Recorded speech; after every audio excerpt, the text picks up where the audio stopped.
Star kid के पास एक वो चीज होती है कि अगर अच्छी परफॉर्मेंस नहीं है उनको सिखाने के लिए ना 2-3 फिल्में और मिल जाती है कि अभी सीख जाएगा, अरे देखो इंप्रूवमेंट है, अरे थर्ड फिल्म में कितने अच्छे लग रहे हैं, अरे फोर्थ फिल्म में तो पकड़ आई गई है। मेरे को नहीं मौके मिलने वाले 2-3 फिल्मों के फेड आउट होने के लिए। पीआर तो पहले भी होता था। हाँ बट अभी अभी कुछ ज्यादा हो गया। I hope I've evolved. You have. I think I have. Yeah, but मैं खुद के बारे में कैसे बैठ कर मैं ना बड़ी कॉन्फिडेंट हो गई हूँ, बड़े अच्छे अच्छे परफॉर्मेंसेस दे रही हूँ, मैं खुद नहीं कह सकती ना। people should say. I think Yeah. people are saying. I that. hope so. Yeah. No, they are.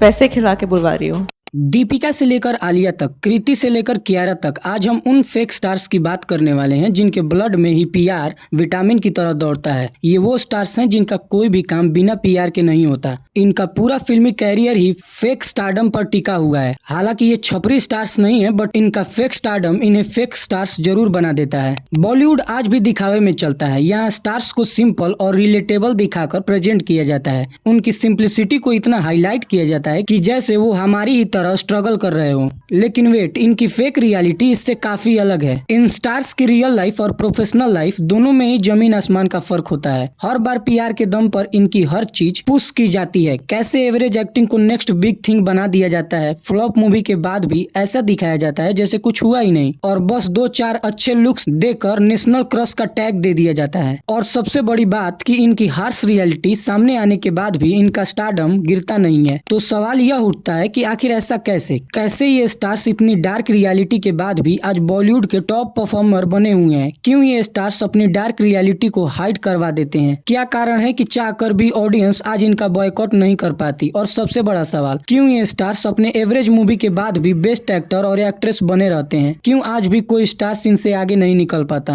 अगर आपने अब तक इस वीडियो को एक लाइक करके चैनल को सब्सक्राइब नहीं किया तो तुरंत कर दें, क्योंकि आपके ये छोटे छोटे एक्शन मुझे बहुत सपोर्ट करते हैं। आज के टाइम में जब भी हम फेक स्टार्स की बात करते हैं तो उसमें दीपिका पादुकोण नंबर 1 पर आती हैं। ऐसा मैं इसलिए बोल रहा हूं क्योंकि मैंने दीपिका का ये वीडियो देखा है, और अब आप भी देखिए।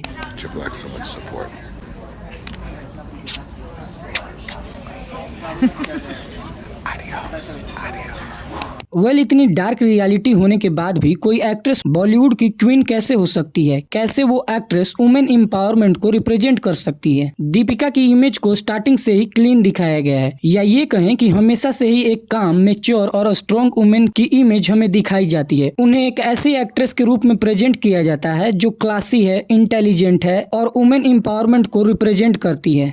इनका ये सब शो कराना ये दिखाता है कि इनका पीआर टीम कितना स्ट्रॉन्ग है, और पीआर, ब्रांडिंग, कनेक्शंस के दम पर ये लोग कैसे बॉलीवुड में आज टिके हुए हैं। ऐसा नहीं है कि मैं केवल इनके पर्सनल लाइफ को देखकर ये बोल रहा हूँ। नो, प्रोफेशनल लाइफ में भी दीपिका का पीआर सेम टू सेम है। अब आप शाहिद कपूर का ये इंटरव्यू ही देख लीजिए, जहाँ दीपिका के पीआर ने शाहिद कपूर को छोटा स्टार है ये फील कराकर उन्हें खूब ह्यूमिलेट किया था। कैम लेसर मुझे ऐसा महसूस कराया गया। As an artist, as a star, as an individual, मुझे ऐसा सिचुएशन में डाला गया कि मुझे ये फील हो कि मैं कम हूँ, और ये मैं कभी एक्सेप्ट नहीं करूँगा।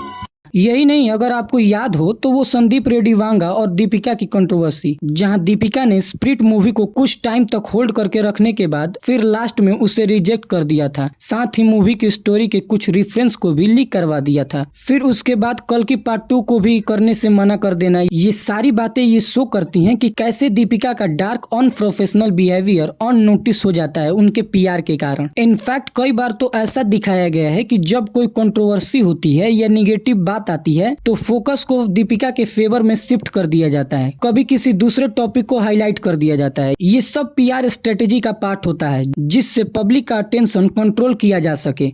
अब आते हैं कियारा आडवाणी पर। अगर मैं ट्रू बोलूं तो मेरे अकॉर्डिंग कियारा एक प्योर फेक स्टार है। मैं यहाँ ये नहीं कह रहा कि वो टैलेंटेड नहीं है, लेकिन सवाल ये है कि क्या उनका स्टारडम उतना नेचुरल है जितना हमें दिखाया जाता है, या फिर ये स्टारडम एक केयरफुली डिजाइंड पीआर नैरेटिव है जिसे बार बार हमारे सामने प्रेजेंट किया जा रहा है। बॉलीवुड में एक रूल है, अगर आप लगातार लोगों के सामने रहोगे, कोई भी ऑकवर्ड एक्टिविटीज करते रहोगे जिसकी हेल्प से आप ऑडियंस को हुक कर पाओ, तो बदले में लोग एक टाइम के बाद ये मान लेंगे कि आप बड़े स्टार हो, और यही इन स्टार्स का सबसे बड़ा पीआर हैक है। आपने नोटिस किया होगा कि कुछ एक्टर्स साल में एक फिल्म करते हैं और गायब हो जाते हैं, लेकिन कुछ ऐसे होते हैं जो हर हफ्ते कहीं ना कहीं दिखते रहते हैं। Airports looks, gym videos, casual paparazzi shots, random spotting. और ये सब रैंडम नहीं होता, ये प्लान्ड विजिबिलिटी होती है ताकि ऑडियंस के दिमाग में एक ही नाम बार बार घूमे। अब इस पॉइंट पर आकर इनका गेम और भी इंटरेस्टिंग हो जाता है, क्योंकि अब इनका पीआर सिर्फ दिखाने तक लिमिटेड नहीं रहता, ये इमेज डिजाइन भी करता है। आप खुद ही सोचिए कियारा आडवाणी की इमेज बॉलीवुड में कैसे बनाई गई है। एक simple, sweet, relatable, no controversy, no loud statements, हमेशा बैलेंस्ड आंसर। आपको इन्हें देखकर ऐसा लगेगा कि ये नेचुरली ऐसी ही हैं, लेकिन बॉलीवुड में नेचुरल भी अक्सर क्यूरेटेड होता है, क्योंकि जितनी क्लीन इमेज उतना सेफ ब्रांड वैल्यू, और ब्रांड वैल्यू ही इन स्टार्स को असली पावर देते हैं। और इसी की हेल्प से बाद में ये स्टार्स अपने फिल्मी कैरियर में एक सबसे बड़ा इल्यूजन क्रिएट कर लेते हैं, जो होता है सक्सेस परसेप्शन का। बहुत बार ऐसा होता है कि कियारा की कोई फिल्म एवरेज परफॉर्म करती है, लेकिन उसके बाद भी इस एक्ट्रेस की हाइप कम नहीं होती। क्यों? क्योंकि इनके फ्लॉप मूवी नैरेटिव को तुरंत कंट्रोल कर लिया जाता है। हेडलाइंस में क्या दिखाया जाएगा, इंटरव्यूज में क्या पूछा जाएगा, सोशल मीडिया पर क्या पुश किया जाएगा, ये सब इनका पीआर तय करता है। ऑडियंस को वो दिखाया जाता है जो इमेज को स्ट्रॉन्ग करे, बाकी सारी डार्क चीजें धीरे धीरे पीछे धकेल दी जाती है। अब इसी पीआर गेम में कुछ और मेल एक्टर्स भी हैं, बस डिफरेंस ये है कि इनका पीआर गेम एक्ट्रेस के कंपैरिजन में काफी स्ट्रॉन्ग होता है। ये मेल स्टार्स एक्ट्रेस के पीआर से हमेशा ऊपर ही रहते हैं। जैसे आप वरुण धवन और कार्तिक आर्यन को ही देख लो। वेल, सबसे पहले बात करते हैं वरुण धवन पर। वरुण धवन में काफी एनर्जी है, उसके पास स्क्रीन प्रेजेंस भी है, लेकिन क्या उनका स्टारडम पूरी तरह मूवीज की वजह से है, या फिर इसके पीछे कोई स्ट्रॉन्ग पीआर भी काम कर रही है? आपने नोटिस किया होगा कि जब भी वरुण की फिल्म आती है, चाहे उसका रिजल्ट स्ट्रॉन्ग हो या एवरेज, मीडिया नैरेटिव ज्यादातर पॉजिटिव ही रहता है। वरुण धवन के लिए इमेज बिल्डिंग एक बड़ा फैक्टर है। वरुण धवन को हमेशा फन, रिलेटेबल गाइज की तरह प्रेजेंट किया जाता है, कंट्रोवर्सीज कम, पर्सनालिटी लाइट, ताकि ये ब्रांड्स और ऑडियंस दोनों को कनेक्ट कर सके। ये इमेज इतनी कंसिस्टेंट है कि ऑडियंस उसे रियल मान लेती है, जबकि ऐसी इमेज रियल में केयरफुली मेंटेन की जाती है। और सबसे इंटरेस्टिंग चीज ये है कि जब भी कोई फिल्म एक्सपेक्टेड लेवल पर परफॉर्म नहीं कर पाती, तब भी इन स्टार्स का कैरियर स्लो नहीं होता, क्योंकि बॉलीवुड में सिर्फ बॉक्स ऑफिस नहीं चलता, यहाँ ब्रांड वैल्यू, रीच और पब्लिक रिकॉल भी इतना ही इम्पोर्टेंट है। अगर एक्टर की इमेज पीआर की हेल्प से स्ट्रॉन्ग बना दी गई है, तो अपॉर्चुनिटीज अपने आप ही मिलती रहती हैं। अब आते हैं कार्तिक आर्यन। कार्तिक आर्यन को पीआर का प्रोफेसर माना जाता है। क्यों? क्योंकि कार्तिक का केस इन सब स्टार्स से काफी डिफरेंट और कंट्रोवर्शियल है। कार्तिक का पीआर हमेशा से ही इनके लिए एक लाइन सबसे ज्यादा पुश करता है, और वो लाइन है, Kartik is a outsider not a nepo kids. ये लाइन बार बार रिपीट होती रहती है इंटरव्यूज में, आर्टिकल्स में, सोशल मीडिया कैप्शंस में, ताकि ऑडियंस इस लाइन से इमोशनली कनेक्ट कर जाए, ताकि लोगों को लगे कि ये स्टार्स बाकी सबसे डिफरेंट है, जबकि रियलिटी इससे काफी अलग है। इस पीआर के गेम में वरुण धवन और कार्तिक आर्यन ही नहीं है, बल्कि इसके पीछे बॉलीवुड का एक पूरा लॉबी, या कहें कि इसके पीछे एक डार्क सिस्टम काम करता है, जिसके लिए टैलेंट बिल्कुल ही इम्पोर्टेंट नहीं है। उसके लिए इम्पोर्टेंट है पीआर, और सबसे ज्यादा इम्पोर्टेंट है कि ऑडियंस स्टार्स को कैसे देखती है,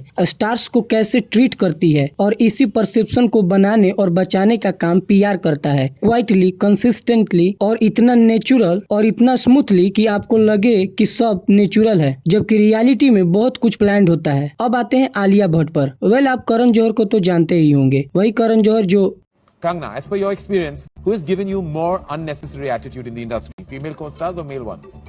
I think you, Karan. You're flag bearer of nepotism, the movie mafia.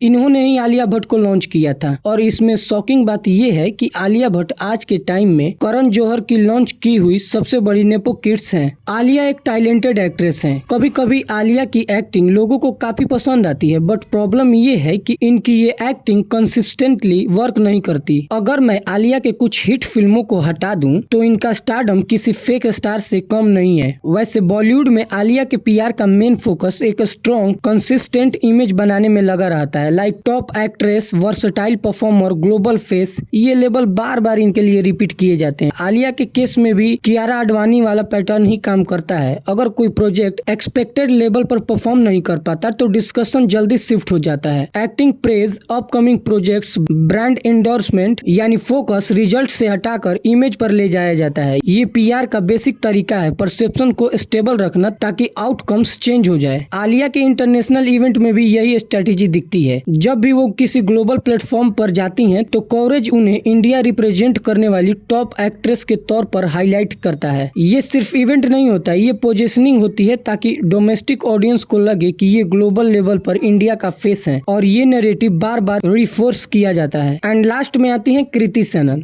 Kriti Sanon का कैरियर एक इंटरेस्टिंग पैटर्न दिखाता है। इनके फिल्म्स का रिजल्ट हमेशा कंसिस्टेंट नहीं होता, लेकिन इनकी विजिबिलिटी और अपॉर्चुनिटी कभी रुकती नहीं है। भले ही बंदी बैक टू बैक फ्लॉप पर फ्लॉप मूवीज डिलीवर करती रहे, फिर भी इसे बॉलीवुड में टॉप एक्ट्रेस की पोजीशनिंग मिलती रहती है और यहीं से कृति सेनन का ब्रूटल पीआर का रोल समझ आता है। कृति का पीआर सक्सेस क्रिएट नहीं करता, बल्कि वो फेलियर को इतना सॉफ्टन कर देता है कि वो फेलियर चाह कर भी उनका कैरियर डिसरप्ट नहीं कर पाता। और जब किसी स्टार का डिसरप्शन ही विजिबल नहीं होता तो बाहर से सब कुछ स्टेबल और अपवर्ड लगता है। इसीलिए कभी कभी ऑडियंस को लगता है कि ग्राउंड रियलिटी और दिखाई जा रही इमेज में काफी गैप है। बॉलीवुड में सिर्फ बॉक्स ऑफिस नंबर से कैरियर डिसाइड नहीं होता, बल्कि कैसे उस रिजल्ट को प्रेजेंट किया जाता है वो ज्यादा मैटर करता है। जब कोई फिल्म एक्सपेक्टेड लेवल पर परफॉर्म नहीं कर पाती तो उसका नैरेटिव तुरंत शिफ्ट कर दिया जाता है। फोकस फिल्म के आउटकम से हटाकर इंडिविजुअल परफॉर्मेंस, पर्सनालिटी और ब्रांड इमेज पर ले आया जाता है। धीरे धीरे ऑडियंस का अटेंशन चेंज हो जाता है और जो इम्पैक्ट होना चाहिए था वो उतना स्ट्रॉन्ग फील नहीं हो पाता। इसीलिए ये स्टार्स फेक लगते हैं। अब आखिर में मेरा सवाल आपसे यह है कि इन सब एक्टर और एक्ट्रेस की लिस्ट में सबसे ज्यादा फेक स्टारडम किसका है? कौन सा स्टार सबसे ज्यादा पीआर का यूज करता है? यह बात आप कमेंट में बताएं। और अगर आप कुछ और फेक स्टार्स के पीआर को जानना चाहते हैं और इस पर एक और वीडियो चाहते हो तो फेक स्टार 2 कमेंट करें। अब हम मिलेंगे अपनी नेक्स्ट वीडियो में, तब तक के लिए हर हर महादेव।